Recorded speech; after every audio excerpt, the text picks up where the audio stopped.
Andre van Barneveld from Graise Consultancy, and together with AHDB, I've been bringing you these autumn pasture management videos, and this is the last one in the series, November, which we class as fully housing the cows month.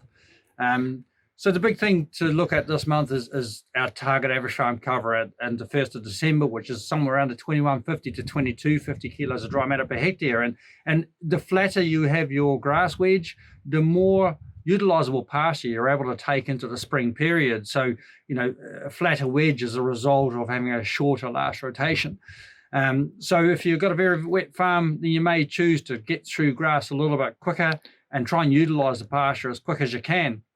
Whereas if you've got a dry farm, the target is to keep pasture in the diet as long as you can. And ideally, if you can keep 5 or 6 kilos of dry matter per cow in the diet for longer, it means you have that base digestibility and protein in the diet to reduce your feed costs.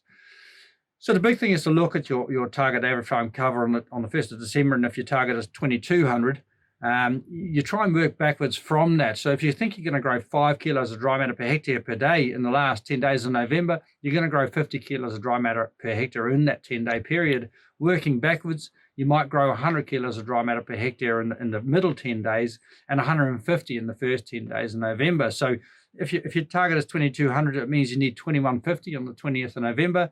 You need 2050 on the 10th of November, and you need to be around that 1900 kilos of dry matter per hectare on the 1st of November. And if you hit that average farm cover, it's time to pull the pin on the grazing, because you need to protect your spring grazing at all costs.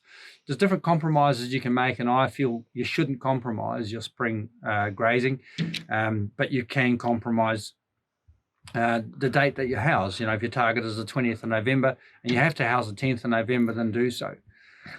So yeah, be very clear about what your targets are. Don't lose track of knowing what your average farm cover is on track for, and keep the grass in the diet as long as you can.